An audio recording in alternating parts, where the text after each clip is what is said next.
Happy Thursday at 11:30 a.m. This is Hank Philippi Ryan, and this is First Chapter Fun. And I'm broadcasting to you here on live on Instagram and here live on Facebook.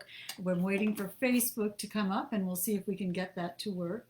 And there we go. Hello, everyone. Good morning. It's so nice to see you on this sort of gloomy Thursday. Hey, Michelle. Hey, Bookopotamus. Hey, Lisa. Hey, Robin. It's so nice to see you. I just tried to use my mouse on my Instagram iPad, which I should have learned by now doesn't work at all. So many of you are joining so quickly. It's so nice to see. If you are on Facebook, hi, Carla. Thank you for leaving a comment. Now I know that I'm talking to real people, even though I see the numbers climbing and climbing. So I'm Hank Philippi Ryan. Welcome to Thursday's edition of First Chapter Fun, where every Tuesday and Thursday, days that begin with T, but you know that, Hannah Mary McKinnon and I will read you the first chapter of a fabulous new book. This morning's book is a wonderful, suspenseful, surprising, could not put it down thriller by the wonderful Rader-Day. Let me hold this so you can see it, called The Lucky One. Surprising on every page, and we'll talk more about that in a minute. And we are reading this today with the kind permission of Lori, the author, and her wonderful publisher, William Morrow. So more about this in a minute. So I'm broadcasting live here on Instagram down here and Facebook up here, and I'm so glad to see you all. Hi, Michelle. Hi, Robin. Hi, Hannah. Hannah's here. Hi, Allie. Hi, Grace. Oh, it's so nice. Hi, Jill. So nice to see you all this morning. How are you? We're great. Boston is gloomy. My tomatoes are coming up. They have little blossoms on them, but I have no idea. So when do we get tomatoes? Can somebody tell me that? What do I do? I hope it all works out. It's very exciting to have a little garden with herbs and parsley and oregano and basil, and we're using it like crazy. So, but I need some guidance in how to grow herbs. So if you'd like to email me, that would be great, or post here on First Chapter Fun. I had an adventure this morning, which was about an hour ago. The mouse on my computer, the wireless mouse, decided just to die, and no number of new batteries could change that I had a dead mouse on my desk. So you know what? This is the crazy thing. When I got the computer, I had said to my husband, "I'm getting a wired mouse as well." Hi, Michelle. Hi, the woman who walks. Hi, Jen.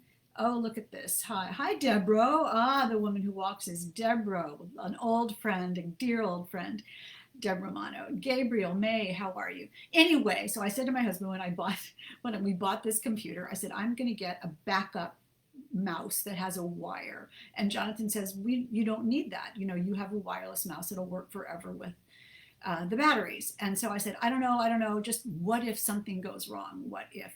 And this morning, just in time for my preparation for First Chapter Fun, of course, the wireless mouse just totally, its little four paws up in the air, completely dead to the world. So I pulled out my wired mouse, and here we are. Never a dull moment with technology, isn't that true? So I'll try to resuscitate my mouse when we're done today. Another thing this morning, I have, I know, Hannah, it's pretty great. Hey, Katrina. Hey, Lori, Rader-Day. Herbs, just water them and keep picking. Okay, Katrina, thank you. I knew you would know. I knew somebody would know.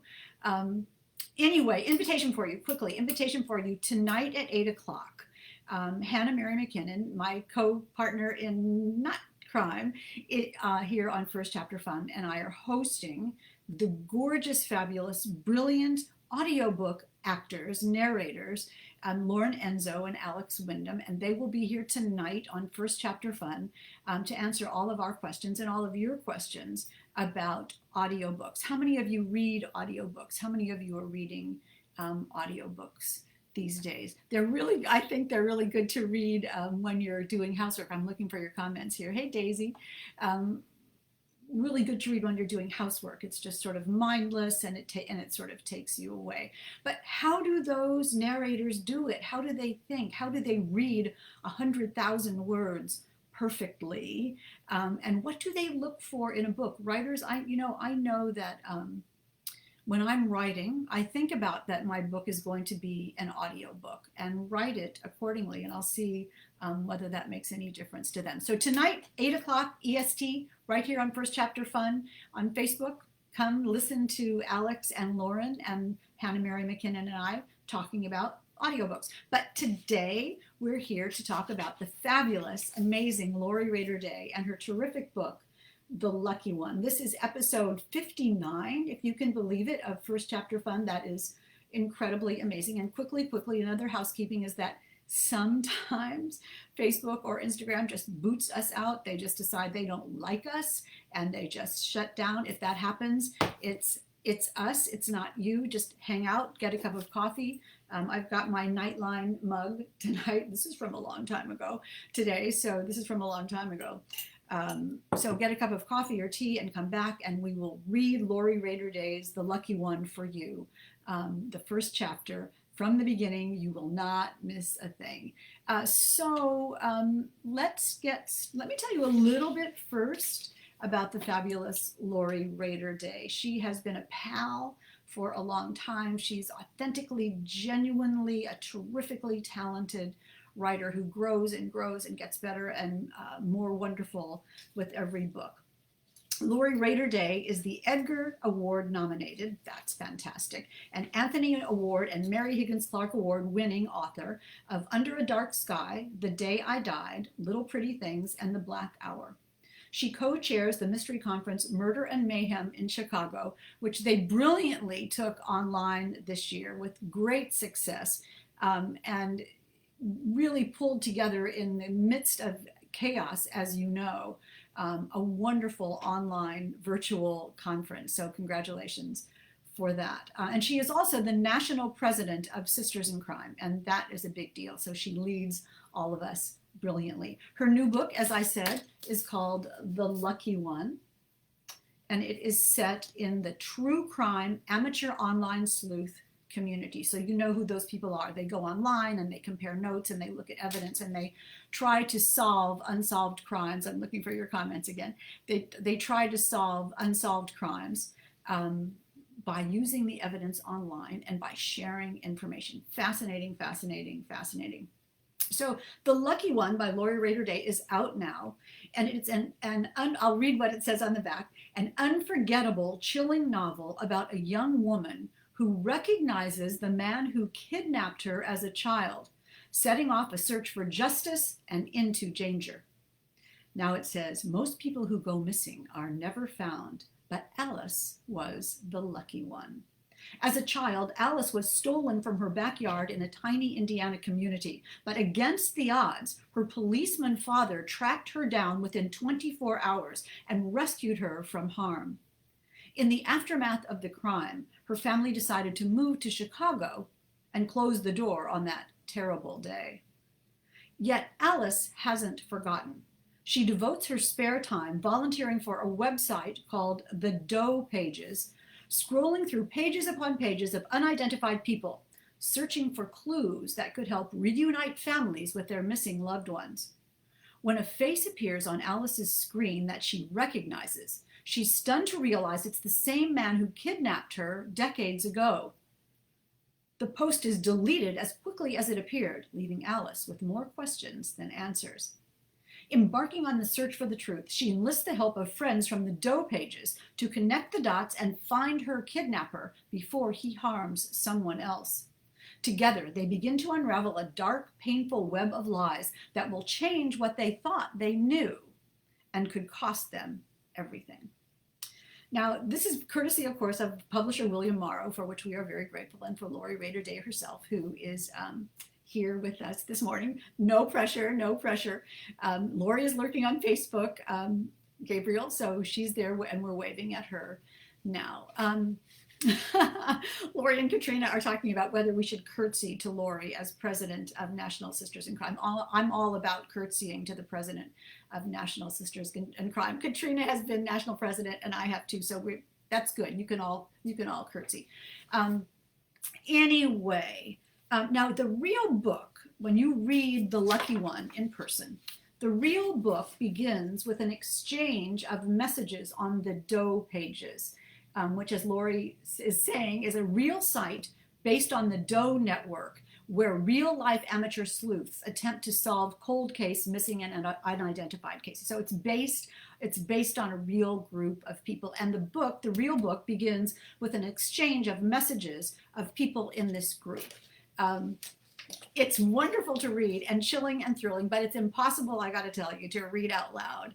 And if you come to the event tonight with Alex and Lauren, we'll ask them, how do you read out loud when it's something like emails or messages? But novice me is not going to tackle reading a message board out loud. So I'm going to skip ahead to the wonderful first chapter. It won't make any difference to you understanding just if I'm reading the first chapter. So trust me on that, and I'll get to the first chapter right now. So this is the part of the first chapter, most of the first chapter of The Lucky One by Lori Rader-Day.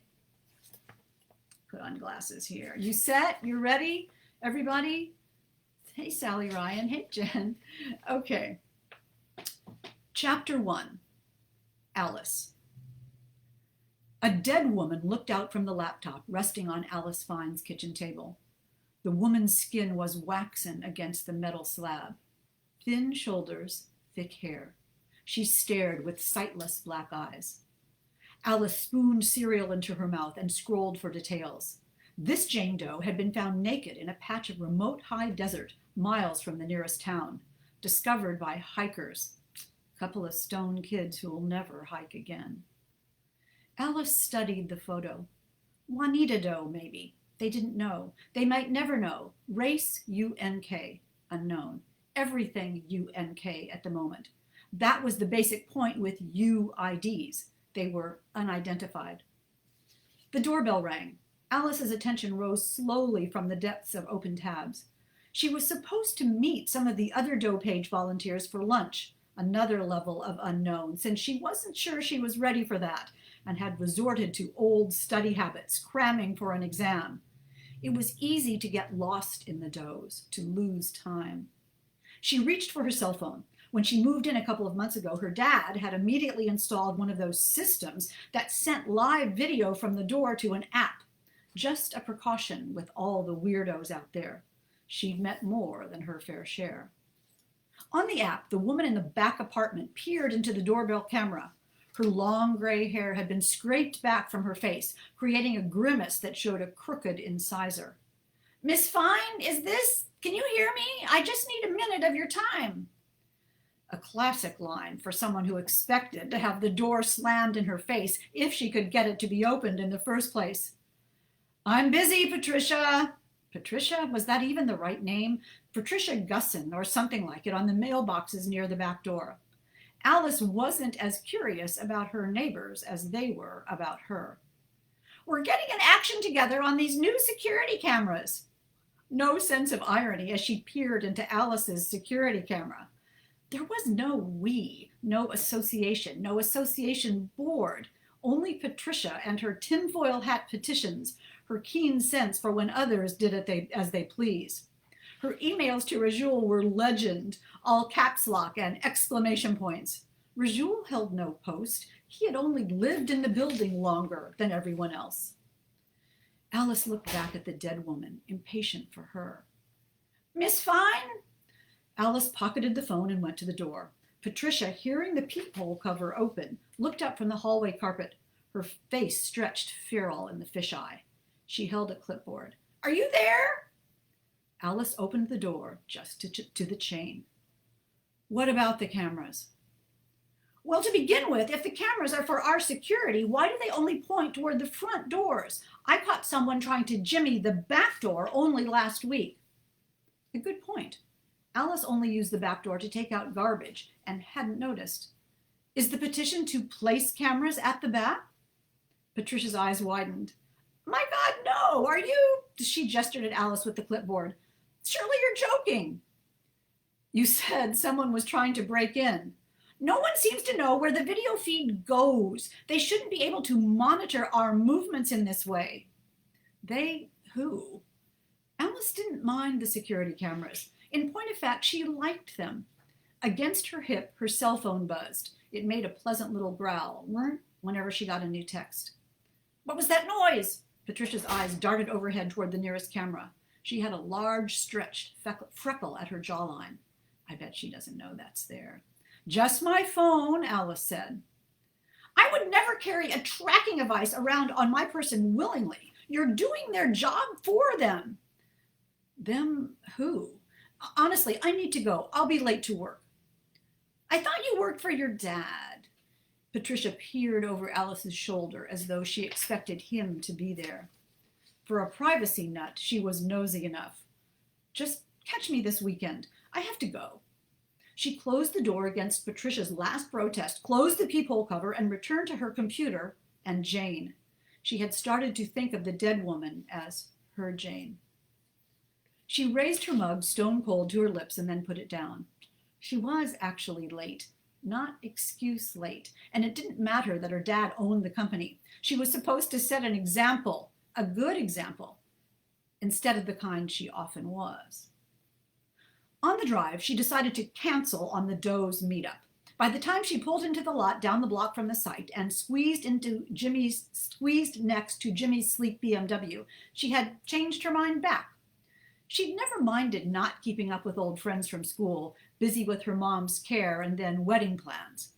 Now her mother's dress hung on her closet door like something out of Dickens, and she spent her time with the Does. She should attend the lunch, meet some of the other volunteers.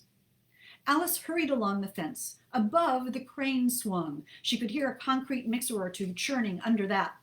At the gate, she shaded her eyes, noted the crew up on the second deck, and waved when Gus called out a good morning.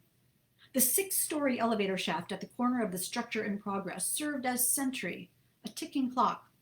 They were at least a week behind, the summer winding down around them. She yanked open the trailer door. The air conditioning had been set low enough to store meat. She was the meat.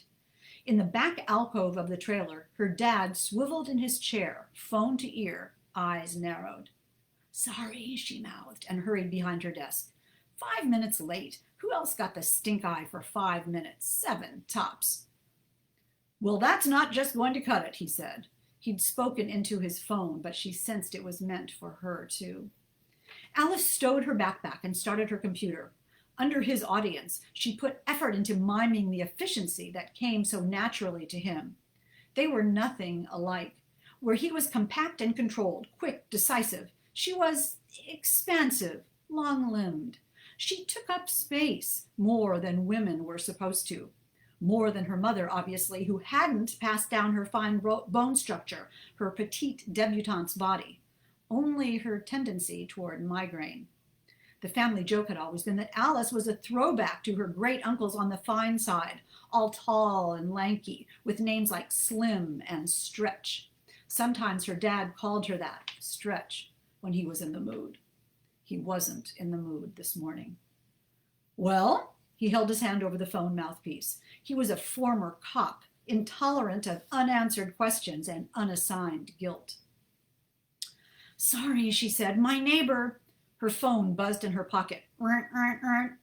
She reached for it and turned it off. Sorry. Is that more of that John Doe nonsense? Don't bring that in here.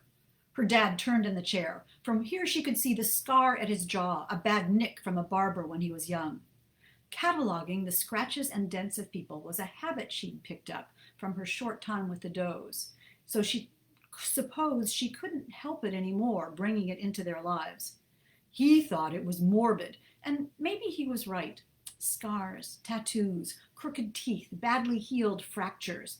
She was imagining the corpses they would become, the abandoned bones. I don't understand why you got involved with it, his back to her. You know why. She'd been trying to explain it for 2 months. She wasn't playing Sherlock on social media. She had a purpose.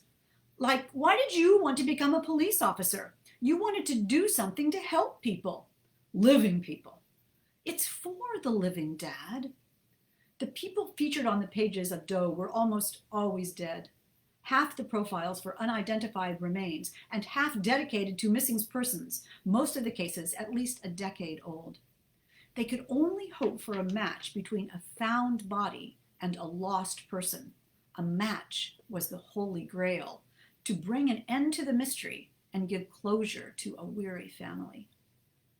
Don and Jen, who ran the Doe pages, called the long wait open-ended grief, like a sentence without punctuation, a story half told.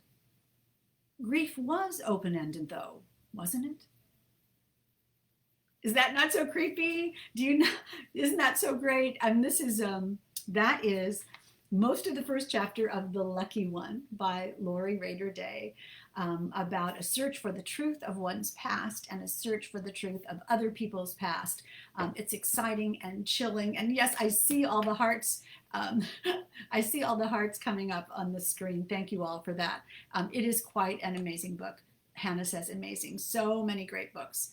I see all your comments. I will go back and read all of them afterward and answer them. And also, Lori will come and answer your comments as well, because this video will be posted to IGTV, so you can watch it at all times, as well as the 58 other first chapters that we have read, and also to our video here on Facebook on First Chapter Fun. All the videos are posted there, and the comments, so Lori will be able to come and answer your questions if you have any questions for her about finding missing people or the Doe pages or her experience or her research or what really happened or how she came up with this amazing idea for a novel.